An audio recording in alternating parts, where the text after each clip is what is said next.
Hello everyone, welcome to mind blowing math. So BTech का admission Tezpur university में लेने के लिए जो फॉर्म फिलअप होता है वो स्टार्ट हो गया है। तो आपको कैसे रजिस्टर करना है, प्रेफरेंस क्या क्या देना है, क्योंकि सबके मन में ये क्वेश्चंस आते ही हैं कि प्रेफरेंस सर कौन सा भरे, कौन सा डिपार्टमेंट मिलने का चांस है, कितने परसेंटाइल में मिलने का चांस है। ये जितना भी आपके डाउट आ रहे हैं ना अभी, और लास्ट में जाके जो एप्लीकेशन फॉर्म है, जो आपका जो ये एप्लीकेशन फॉर्म है, इसमें कौन से चीज इंपॉर्टेंट है, क्या क्या आपको डॉक्यूमेंट चाहिए, परसेंटेज कितना चाहिए, सारा चीज हम लोग यहाँ पे डिस्कस करेंगे। सो वीडियो स्टार्ट करते हैं। सो पहले आपको जब वेबसाइट में जाओगे ना तो ये आपके पास आएगा पोर्टल में, एडमिशन पोर्टल में, कि आपको रजिस्टर करना है। तो यहाँ पे न्यू रजिस्ट्रेशन में क्लिक करके आप रजिस्टर कर देना, ओटीपी आ जाएगा। ये प्रोसेस आप खुद कर सकते हो। उसके बाद जब प्रोग्राम में आएगा ना, प्रोग्राम टाइप, वहां पे आप बीटेक क्लिक करो।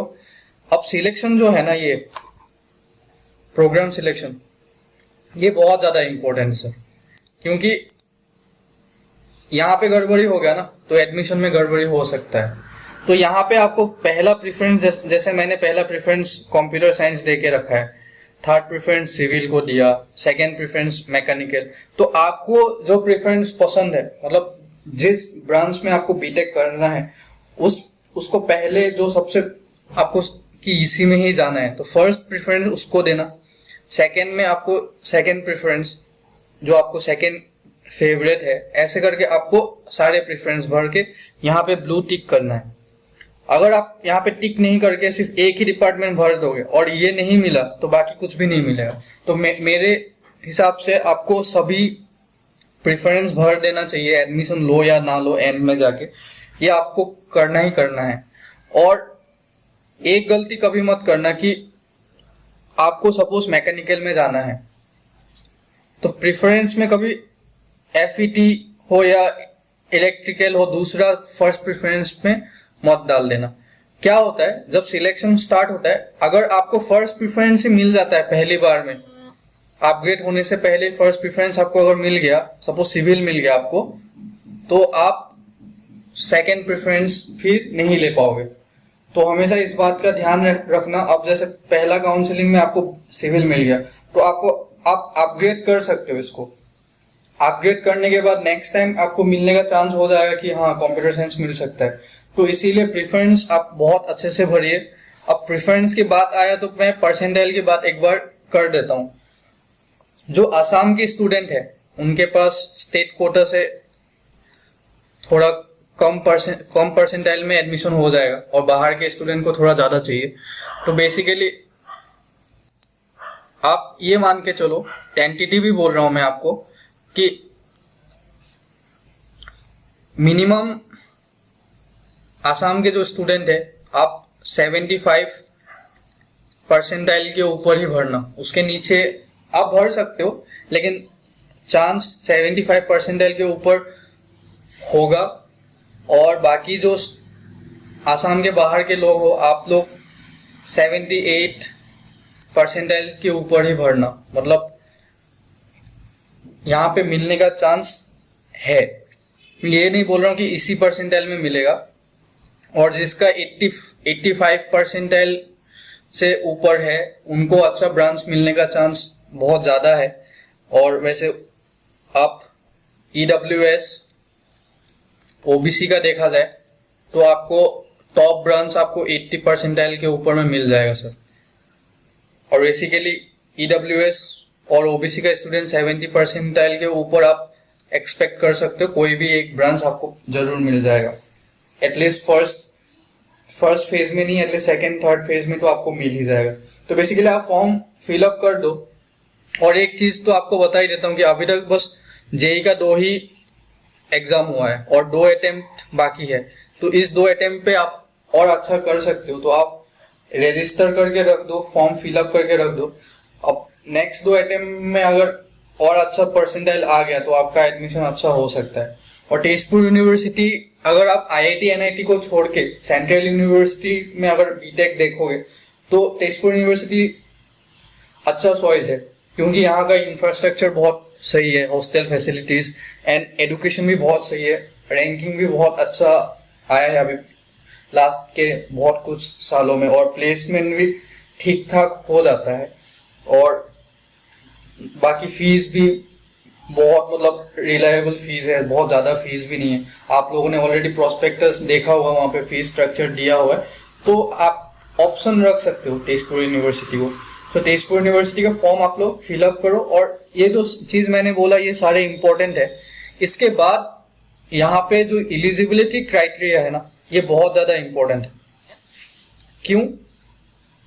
इसी के बेस में आपको देखो, इफ ये क्वालिफाई करोगे तो ही आई क्वालिफाई करके आप नेक्स्ट स्टेप में जा सकते हो। तो यहाँ पे क्या बोला है कि आपको 60% मार्क्स क्लास 12 में होना चाहिए। अब सबके दिमाग में ये हो रहा है कि सर परसेंटेज ही नहीं आया अभी तक 12 का, तो सर कैसे भरे? जो फ्रेशर्स है इस बार, तो उनके लिए भी नीचे एक ऑप्शन है। आप जब फॉर्म फिलअप करोगे ना, यहाँ पे जब परसेंटेज दोगे, यहाँ पे ये देखो पास्ट और अपीयरिंग क्लास 12, यहाँ पे आप अपीयरिंग रख सकते हो। यहाँ पे आपको परसेंटेज देना नहीं पड़ेगा।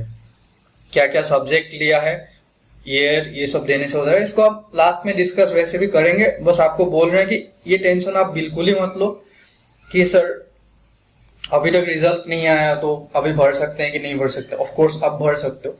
अब 60% में आपको यहाँ पे क्या लिखा है? लिखा है minimum 60% aggregate marks and pass mark in. पहली बात तो आप फिजिक्स में पास होना पड़ेगा, मैथ्स में पास होना पड़ेगा और इंग्लिश में पास होना पड़ेगा। उसके बाद फोर्थ ऑप्शन आता है chemistry, biology, biotech, technical, vocational subject कुछ भी हो, और फिफ्थ में एनी अदर ऑप्शन। आपको 5 सब्जेक्ट चूज करना है, उसमें फिजिक्स, मैथ्स और लैंग्वेज ये तीनों फिक्स्ड है। इसमें आपको पास होना ही होगा, इसका मार्क्स आपको लेना ही पड़ेगा। उसके बाद केमिस्ट्री, बायोलॉजी में आप चूज कर सकते हो, जिसमें ज्यादा अच्छा मार्क आया है उसको आप रख सकते हो। एंड फिफ्थ में आपको एनी सब्जेक्ट दे सकते हो, क्योंकि जिनका सिर्फ 5 ही सब्जेक्ट होता है उनको तो सारे ही देना पड़ेगा।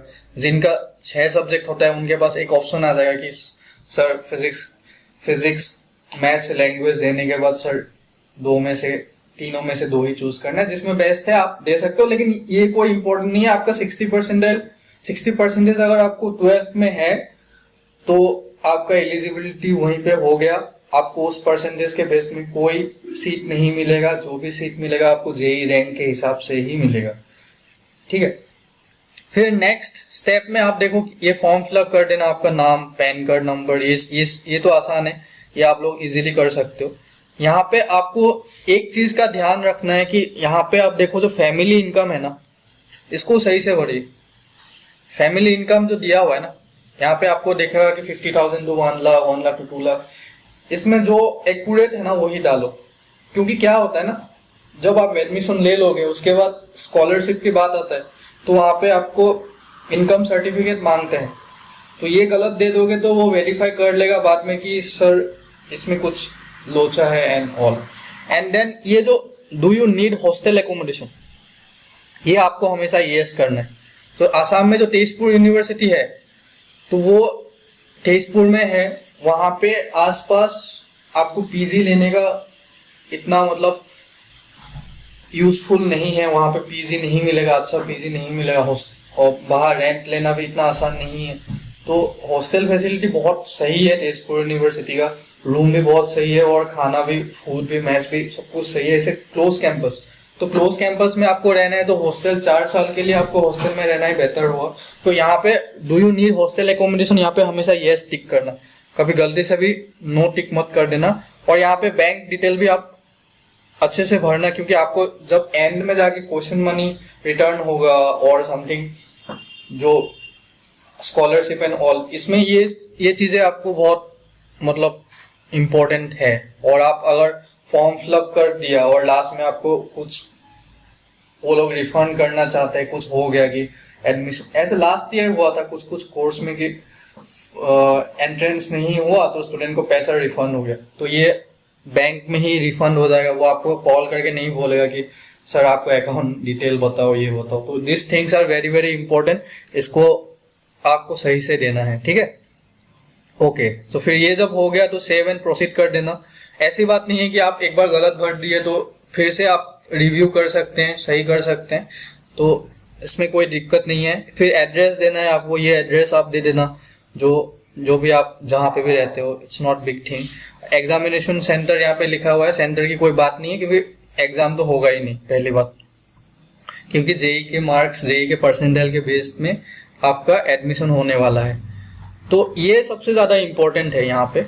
ये इम्पोर्टेंट इसलिए है कि यहाँ पे आप ऑनेस्टी से आपका जो सब्जेक्ट है परसेंटेज आप यहाँ पे भरोगे, क्योंकि जब आपका एडमिशन होगा आपको बोला जाएगा कि मार्कशीट दिखाओ, मतलब कितना परसेंटाइल आया है, ये दिस थिंग सर। तो यहाँ पे 12th में आपको 5 सब्जेक्ट चूज करोगे तो डिवाइडेड बाय 5 कर देना परसेंटेज में, और 6 सब्जेक्ट वालों 6 से डिवाइड करके आपको इसमें इतना दिक्कत होना नहीं चाहिए। स्ट्रीम तो ऑफ कोर्स साइंस से ही होगे, बीटेक में बीटेक करने के लिए आ रहे हो तो आर्ट्स से थोड़ी ना बीटेक किया जाता है। तो this things are normal thing. अब इम्पोर्टेंट थिंग इज दिस, ये बहुत ज्यादा इम्पोर्टेंट है सर, क्योंकि ये गलत भर दिया ना तो एडमिशन तो होगा ही नहीं। तो इसको भरने के टाइम आप 3-4 बार देखो कि जेई मेंस का रोल नंबर क्या है, फिर जेई फॉर्म नंबर आपको देना है, और कौन सा ईयर में आपने एग्जाम दिया है। तो ये तीनों चीज बहुत ज्यादा इम्पोर्टेंट है। अब फिर नेक्स्ट बोला है कि अगर आपको नेशनल कंट्री में स्पोर्ट्स रिप्रेजेंट किया है और कुछ प्राइज मेडल है, आप ये दे सकते हो। ऐसे कुछ इसमें से कुछ हो सकता है आपका कि कंट्री में रिप्रेजेंट कर रहे हो तो थोड़ा कम परसेंटाइल में भी आपका एडमिशन हो सकता है। सो दिस थिंग्स आर, मतलब या if you have this things then आप लोग भर सकते हो, कोई दिक्कत नहीं है।